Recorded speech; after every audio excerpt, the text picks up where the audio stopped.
ಆತ್ಮೀಯ H16 news ಅರ್ಥಾತ್ ಸಿದ್ದರಾಮಯ್ಯ ಸ್ವಾಗತ. ನಾನು ನಿಮ್ಮವ MI ಅಥವಾ ಮಲ್ಲಪ್ಪ ಚೋತವ. ಆತ್ಮೀಯರೇ, ಬೆಲೆ ಏರಿಕೆ ನಿಜವಾಗಿಯೂ ಇವತ್ತು ಅಂದಂದು ದುಡ್ಡು ತಿನ್ನುವಂಥ ವ್ಯಕ್ತಿ ಬದುಕ ನಿಧಾನಕ್ಕೆ ಈಗಾಗಲೇ ನರಕ ಆಗ್ಯದ, ಏನು ಪ್ರಶ್ನೆ ಇಲ್ಲ. ಈಗ ಮತ್ತೆ ಬೆಲೆ ಅದು ವಾಣಿಜ್ಯ ಸಿಲಿಂಡರ್ಗಳಿಗೆ, ಕಮರ್ಷಿಯಲ್ ಸಿಲಿಂಡರ್ಗಳಿಗೆ 993 ರೂಪಾಯಿ 993 ರೂಪಾಯಿ ಹೆಚ್ಚು ಮಾಡಿದ್ರಿಂದಾಗೆ ಒಮ್ಮೆಲೆ 2076 ಇದ್ದಿದ್ದು 3071, 2151 ಇದ್ದಿದ್ದು 3052, ಹೀಗೆ ಒಮ್ಮಿಂದ ಮೇಲೆ 1,000 ನೇರ ಬೋಟ್ ಜಂಪ್ ಆಗಿದ್ದರಿಂದಾಗಿ ಈ ಹೋಟೆಲ್ಗಳ ತಿಂಡಿ ಬೆಲೆ ಗಗನಕ್ಕೆ ಏರೋದಿಲ್ಲ. ಎರಡು ಮಾತೇ ಇಲ್ಲ, ಈಗಾಗಲೇ ಗಗನಕ್ಕೆ ಏರಿದಾವೆ. ಒಂದು ಚಹಾ ಕುಡಿಬೇಕಾದ್ರೆ 10, 15, 20, ಒಂದೇನೋ ಪೂರಿನೋ ಮತ್ತೆ ಅವತ್ತು ತಿನ್ನಬೇಕಾದ್ರೆ ಇವತ್ತು 70, 80. ಇನ್ನು ಇದಷ್ಟು ಹೆಚ್ಚಾಯಿದ್ರೆ ಇನ್ನು ಕೇಳೋರು ಯಾರು ಅಂತ ಯಾರಿಗೇನೋ ಅನ್ಲಿಕ್ಕೆ ಸಾಧ್ಯ ಇಲ್ಲ. ಆ ದಿಶೆಯಲ್ಲಿ ರಾಹುಲ್ ಗಾಂಧಿ ಅಂತ ನೇರವಾಗಿ ಟೀಕೆ ಮಾಡಿದ್ದಾರೆ. ಹೌದು, ವಿರೋಧ ಪಕ್ಷದಲ್ಲಿದ್ದರೆ ಟೀಕೆ ಮಾಡಿದ್ರೆ ಅಂತ ಅನ್ಬೋದು. ಆದರೆ ಯಾವುದೇ ವಿರೋಧ ಪಕ್ಷದಲ್ಲಿ, ಆಡಳಿತಾರೂಢ ಪಕ್ಷ ಇರಲಿ, ಜನಸಾಮಾನ್ಯರ ಪರಿಸ್ಥಿತಿಯನ್ನು ಇವತ್ತು ಅರ್ಥ ಮಾಡ್ಕೋಬೇಕಾಗಿದೆ ಎಲ್ಲರೂ. ಈ ರೀತಿಯಾಗಿ ಒಮ್ಮೆಲೆ 993 ಕಮರ್ಷಿಯಲ್ ಪರ್ಪಸ್ ಏರಿಸಿದ್ರೆ ಇದೆಲ್ಲ ಯೂಸ್ ಮಾಡೋರು ಯಾರು? ರೆಸ್ಟೋರೆಂಟ್ದವರು, ಹೋಟೆಲ್ದವರು, ಮತ್ತು ಅವರು ತಿಂಡಿ ತಯಾರು ಮಾಡೋರು. ಇವ್ರು ತಮಗೆ ಲಾಸ್ ಮಾಡ್ಕೊಂಡು ಪಾಪ ಯಾಕೆ ಮಾಡ್ತಾರೆ ಯಾರಾದರೂ? ಇವತ್ತು ನೋಡಿರಿ, ಬೆಂಗಳೂರಲ್ಲೇ 2150 ಇದ್ದಿದ್ದು ಏಕಾಏಕಿ 3152 ಆಗಿಬಿಟ್ಟದ. ಎಷ್ಟು ಹೆಚ್ಚಾಯಿತು ಒಂದು ಸಿಲಿಂಡ್ರಕ್ಕೆ.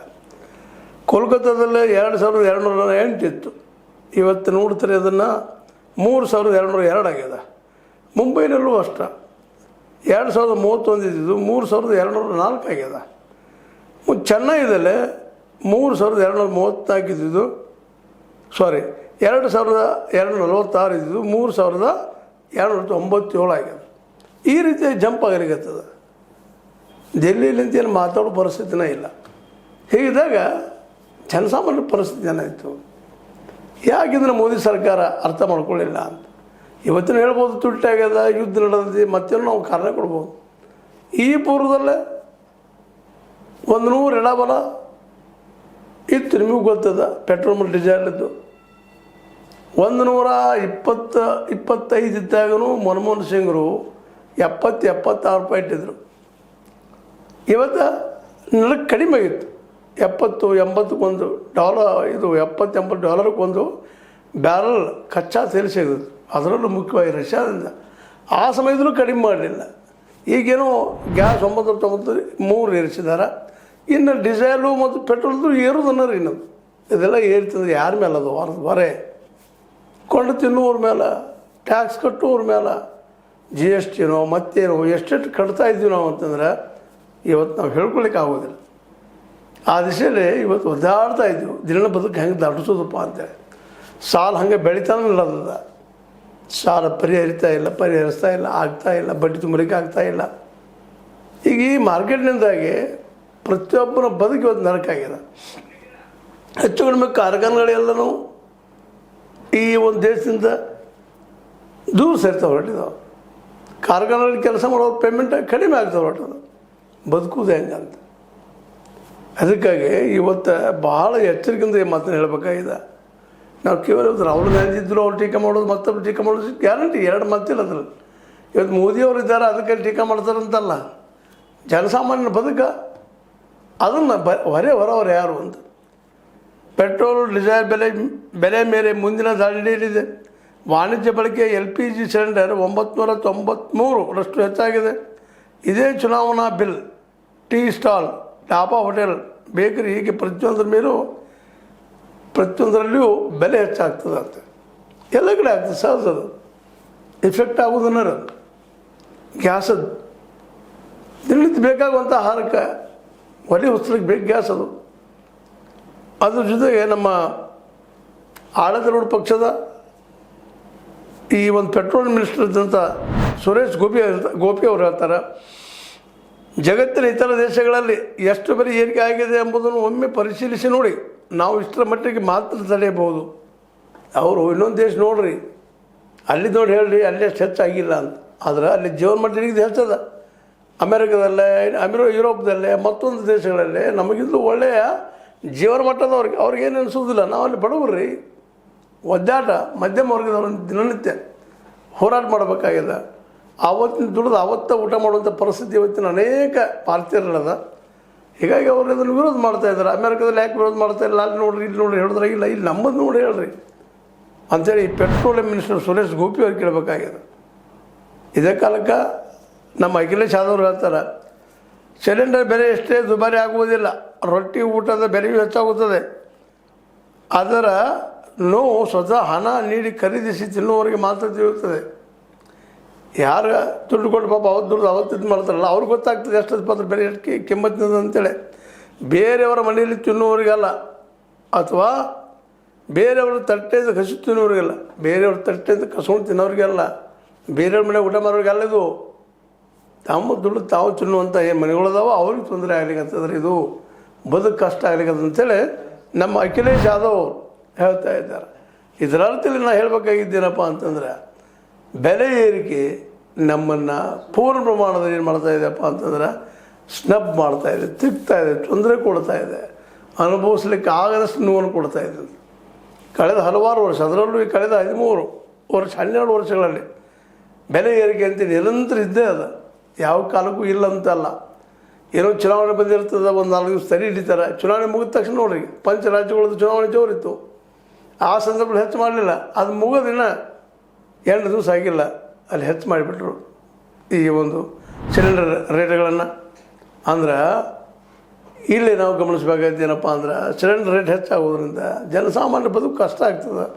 ಈ ದಿಶೆಯಲ್ಲಿ ಯಾಕೆ ನಮ್ಮ ಮೋದಿಯವರು ಚಾಲು ಮಾಡ್ತಾ ಇಲ್ಲ ಅನ್ನುವಂಥ ಮಾತನ್ನು. ಜೊತೆಗೆ ಈಗ ಅವ್ರ ಕೈಲಿ ಉಳಿತಾ ಇಲ್ಲ. ದೇಶದ ಎಕಾನಮಿ ಭಾಳಷ್ಟು ದಿವಾಳಿ ಹೇಳ್ತಾ ಇದೆ, ಭಾಳಷ್ಟು ಲಾಸ್ ಆಗ್ತಾಯಿದೆ. ಓಪನ್ ಮಾರ್ಕೆಟ್ ಅಂತ ಮಾಡಿ ನಾವು ತೊಂದರೆ ಮಾಡಿದ್ವಿ ಏನಪ್ಪ ಅನ್ನುವಷ್ಟು ಮಟ್ಟಿಗೆ ನೋವು ಅನ್ನಿಸ್ತದೆ. ಏನೋ ಅವ್ರಿಗೆ ಮಾಡ್ಯಾಗಿದೆ ದಾಟಬೇಕಾಗಿದೆ, ಹೆಂಗೆ ದಾಟ್ತಾರೋ ಗೊತ್ತಿಲ್ಲ. ಈಗಿನ ಮಟ್ಟಿಗೆ ನೋಡ್ಬೇಕಪ್ಪ ಅಂದ್ರೆ 993 ರೂಪಾಯಿ ಹೆಚ್ಚು ಮಾಡಿದ್ದಾರೆ ಇಲ್ಲಿ ಇಂಡಿಯಾದೊಳಗೆ. ಯಾಕಪ್ಪ ಅಂತಂದ್ರೆ ವಿಶೇಷವಾಗಿ ಎಲ್ಲಿ ಬರ್ತಾ ಇಲ್ಲ, ಯುದ್ಧ ನಡೆದಂಥ ಕಾರಣ ಹೇಳಿ ಆಡಳಿತಾರೂಢ ಪಕ್ಷ ಮಾಡ್ತದೆ. ಅದು ನಾವು ಕೇಳೋದಷ್ಟೇ ಸಂದರ್ಭದಾಗ. ಇದಕ್ಕೆ ಹಿಂದೆ 120 ದಿನ ಇದ್ದಾಗ ಆಗೇನು ಇದಿರಲಿಲ್ಲ, ಬೇರೆ ಏನಪ್ಪ ಬ್ಯಾರಲ್ಗೆದಲ್ಲಿ ಬರೋದಿರಲಿಲ್ಲ. ಮನಮೋಹನ್ ಸಿಂಗ್ರ ಅದನ್ನು ಮುಟ್ಟಿಸ್ತಾಯಿದ್ರು. ಮತ್ತು ನಮ್ಮ ಮುಖ್ಯವಾಗಿ 76 ರೂಪಾಯಿ ಮೇಲೆ ಇರಲಿಲ್ಲ. ಅದು ಇವತ್ತು ನೆಲಕ್ಕೆ ನಮ್ಮ ರಷ್ಯಾದಿಂದ ಮೇನ್ ಬರ್ತಿತ್ತು. ಆ ಸಂದರ್ಭದಲ್ಲೂ ಇಳಿಲಿಲ್ಲ. ಇದು ಎಲ್ಲೋ 1 ಪೈಸೆ 2 ಪೈಸೆ ಇಳಿ ಸ್ವಲ್ಪ ಉಪಕಾರ ಮಾಡಿ ನನ್ನೋಂಗೆ ಮಾಡಿದ್ರು. ಪೂರ್ಣ ಪ್ರಮಾಣದಲ್ಲಿ ಇವುಗಳ ಉಪಯೋಗ ಮಾಡಲಿಕ್ಕೆ ಆಗಲಿಲ್ಲ. ಹೀಗಾಗಿ ಇವತ್ತು ವಿರೋಧ ಪಕ್ಷಗಳೆಲ್ಲ ಒಗ್ಗಟ್ಟಿನಿಂದ ಒಂದಾಗಿ ಏನಪ್ಪ ಅಂತಂದ್ರೆ 993 ಭಾಳ ಹೆಚ್ಚು ಮಾಡಿದ್ರಿ, ಇದು ಕಟ್ ಮಾಡಬೇಕು ಅಂತೇಳಿ ಬೇಡಿಕೆ ಇಡೋ ಕೆಲಸ ಮಾಡ್ತಾಯಿದ್ದಾರೆ. ಒಂದು ಜನಸಾಮಾನ್ಯ ಬದುಕಂತ ಹೇಳೋ ಅವಶ್ಯಕತೆ ಇಲ್ಲ, ಭಾಳ ಕಷ್ಟ ಇದೆ. ಮುಂಜಾನೆಯಿಂದ ಸಾಯಂಕಾಲ ತನಕ ದುಡಿದ್ರು ಎಲ್ಲೇ 500 ರೂಪಾಯಿ ಸಿಗ್ತಾಯಿಲ್ಲ. 500 ರೂಪಾಯಿ ದೊಡ್ಡ ಅಮೌಂಟ್ ಅಲ್ಲ, ಯಾಕಂದರೆ ಇಡೀ ಒಂದು ಕುಟುಂಬಕ್ಕೆ 500 ರೂಪಾಯಿ ಏನೂ ಅಲ್ಲ. ಇಂಥ ಒಂದು ಪ್ರಸಂಗದಲ್ಲೇ ದಿನಗೂಲಿ ಅಂತ ತೆಗೆದುಕೊಂಡು ಹೋಗಿ ಗ್ಯಾರಂಟಿ, ಉದ್ಯೋಗ ಗ್ಯಾರಂಟಿ ಇಲ್ಲದೆ ದುಡಿಸ್ಕೊಳ್ಳೋಂಥ ಪ್ರವೃತ್ತಿ ಹೆಚ್ಚಾಗಲಿಕ್ಕತ್ತದ. ಅದ್ರ ಜೊತೆಗೆ ಬಡತನ ಹೆಚ್ಚಾಗಿದ್ದರಿಂದಾಗಿ ಸಹಜವಾಗಿ ಹೋರಾಟ ಶಕ್ತಿನೂ ಕಡಿಮೆ ಆಗಲಿಕ್ಕತ್ತದ. ಹೋರಾಟ ಇಲ್ಲಂದ್ರೆ ಓಪನ್ ಮಾರ್ಕೆಟ್ದಾಗ ಅವ್ರು ಏನು ಹೇಳ್ತಾರೆ ಅದು ಸರಿಪಾ ಅಂತೇಳಿ ಅಂಗಡಿಯಲ್ಲಿ ಏನು ರೇಟ್ ಹಚ್ತಾರೆ ಅದು ಗ್ಯಾರಂಟಿ ಅದು ಫೈನಲ್ ಅನ್ನೋಂಥ ವಾತಾವರಣ ನಿರ್ಮಾಣ ಆಗಲಿಕ್ಕತ್ತದ. ಹೀಗಾಗಿ ಈ LPG ವಾಣಿಜ್ಯ LPG ಗ್ಯಾಸ್ ಏನದ ಇದು ನಿಶ್ಚಿತವಾಗಿಯೂ ಮುಂಬರುವ ದಿನಗಳಲ್ಲಿ ಇನ್ನಷ್ಟು ತೊಂದರೆ ಕೊಡೋದ್ರಲ್ಲಿ 2 ಮಾತಿಲ್ಲ. ಆ ದಿಶೆಯಲ್ಲೇ ಈಗಾಗಲೇ ಈ ಒಂದು ನಮ್ಮ ಜನರಿಗೆ ದೊಡ್ಡ ಒಂದು ಹೊಡೆತ ಅಷ್ಟೇ ಅಲ್ಲ, ಬದುಕು ನಿರ್ವಹಿಸೋದು ಕಷ್ಟ ಆಗ್ತದೆ. ಈ ಸಂದರ್ಭದಲ್ಲಿ ಹೇಳ್ತಾ ಏನೂ ಆಗಲಿ, ಮೊದಲಿಗೆ 993 ಏರಿಸಿದಂಥ ವಾಣಿಜ್ಯ ಬೆಲೆಯನ್ನು ಇನ್ನು ಮತ್ತೆ ಇರೋದು ಪೆಟ್ರೋಲ್ ಮತ್ತು ಡೀಸೆಲ್, ಮನೆ ಬಳಕೆಯ ನಮ್ಮ ಗ್ಯಾಸ್ ಇವುಗಳ ರೇಟ್ ಸಹಿತ ಬದಲಾಗುವ ಸಾಧ್ಯತೆಗಳೆಲ್ಲ ಇದ್ದಾವೆ. ಈ ರೀತಿಯಾಗಿ ಹೋದರೆ ಮುಂಬರುವ ದಿನಗಳಲ್ಲಿ ಬದುಕುವುದು ಹೇಗೆ? ಯಾಕಂದ್ರೆ ನಿರುದ್ಯೋಗಿಗಳ ಬಡತನದ ಜನಸಂಖ್ಯೆ ಹೆಚ್ಚಾಗಿದೆ. ಇವತ್ತು ನಿರುದ್ಯೋಗಂತಿ ನಿರಂತರ ಕಾಡ್ತಾ ಇದೆ. ಇಂಥ ಪ್ರಸಂಗದಲ್ಲಿ ಒಂದು ಸಿಲಿಂಡರ್ಗೆ ರೀತಿ ದರ ಹೆಚ್ಚು ಮಾಡಿದ್ರಿಂದಾಗಿ ಮಾರ್ಕೆಟ್ದಲ್ಲೇ ಕಲಿಯೋಕ್ಕೆ ಹೋದ ವಿದ್ಯಾರ್ಥಿಗಳಿಗೆ ಮತ್ತೆಲ್ಲರಿಗೂ ಸಹಿತ ಅವ್ರ ಬದುಕು ನಿರ್ವಹಣೆ ಮಾಡ್ಕೊಳ್ಳೋಂಥದ್ದು, ಕಲಿಯೋದಕ್ಕೆ ಮತ್ತು ಸೇವೆ ದುಡ್ಡಿನ ತೊಗೊಂಡೋಗಿ ಆಶ್ರಯ ಮಾಡ್ಕೊಂಡು ಮಾಡುತ್ತಿರುವಂಥ ಹುಡುಗ ಸಹಿತ ತೊಂದರೆ ಇಡುವಂಥದ್ದರಲ್ಲಿ 2 ಅಭಿಪ್ರಾಯ ಇಲ್ಲ. ಏನೋ ಆಗಲಿ, 993 ಏನು ವಾಣಿಜ್ಯ ಎಲ್ ಪಿ ಜಿಗಳಿಗೆ ಏರಿಸಂತ ದುಡ್ಡು ಜನಸಾಮಾನ್ಯ ಹೊಡೆದು ಕೊಡ್ತಿದ್ದು ಎರಡು ಮಾತಿಲ್ಲ. ಇದನ್ನು ಗಮನದಲ್ಲಿ ಹಿಡ್ಕೊಂಡು ಇನ್ನೊಮ್ಮೆ ನಮ್ಮ ಮೋದಿ ಸರ್ಕಾರ ಅಥವಾ ಮೋದಿಯವರು ಮರುಪರಿಶೀಲನೆ ಮಾಡಬೇಕು ಇದನ್ನು ಅಂತ ಹೇಳ್ತಾ, ಇದು ನಿಮ್ಗೆ ಲೈಕ್ ಆಗಿರ್ಬೋದು. ಲೈಕ್ ಮಾಡಿ, ಶೇರ್ ಮಾಡಿ, ಕಾಮೆಂಟ್ ಮಾಡಿರಿ. ಜೊತೆಗೆ ಸಬ್ಸ್ಕ್ರೈಬ್ ತಿಳಿಸ್ಬಿಡ್ರಿ. S16 ನ್ಯೂಸ್ ಅರ್ಥ ಇದು ಸತ್ಯದ ಕೈಗಳಲ್ಲಿ ವಂದನೆಗಳು. ಆತ್ಮೀಯ ಸಾರ್ವಜನಿಕರಲ್ಲಿ H16 ಅರ್ಥಾತ್ ಸೀತಾರಾಮದಿಂದ ಒಂದು ಮನವಿ. ಈ ಸಂಸ್ಥೆ ಭ್ರಷ್ಟಾಚಾರ, ಅನ್ಯಾಯ, ಅತ್ಯಾಚಾರಗಳಿಂದ ನೊಂದವರ ವೇದಿಕೆ. ಅನ್ಯಾಯಕೋರರ, ಭೂಗಳ್ಳರ, ನಶಾ ಸಾರಾಯಿ ಮಾಫಿಯಾಗಳ ವಿರುದ್ಧದ ಧ್ವನಿ. ರೈತರ, ಕೂಲಿಕಾರ, ಕಾರ್ಮಿಕರ, ಬಿದ್ದ ಸಮುದಾಯ ಜನರ ಧ್ವನಿ. ಬೆಂಬಲವಾಗಿ ನಿಂತು ತನುಮನ ಧನದ ಸಹಾಯಕ್ಕೆ ಸಾರ್ವಜನಿಕರಲ್ಲಿ ಕೋರಿಕೆ. ದಾನದ ಸಹಾಯ ನೀಡಿ ಸ್ವಾತಂತ್ರ್ಯ ಪತ್ರಿಕೋದ್ಯಮ ಉಳಿಸಿ ಬೆಳೆಸಿ. ವಂದನೆಗಳು.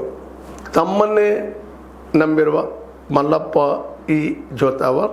ಈ ಕೆಳಗಿನ QR ಸ್ಕ್ಯಾನ್ ಮಾಡಿ ಅಥವಾ ಈ ನಂಬರ್ ಅಂದರೆ 7411402405ಗೆ ಇಲ್ಲ 9686864852ಗೆ ನೀವು ಫೋನ್ಪೇ ಮಾಡಿ, Paytm ಮಾಡಿ ಅಥವಾ ಇನ್ನಾವುದೇ ಮಾಧ್ಯಮದಿಂದ ಗೂಗಲ್ ಮೂಲಕ ಸಹಾಯ ಮಾಡಿ ಈ ಪ್ರಾಮಾಣಿಕ ಪತ್ರಿಕೋದ್ಯಮವನ್ನು ಉಳಿಸಿ ಅಂತ ಮತ್ತೊಮ್ಮೆ ಮನವಿ. ವಂದನೆಗಳು.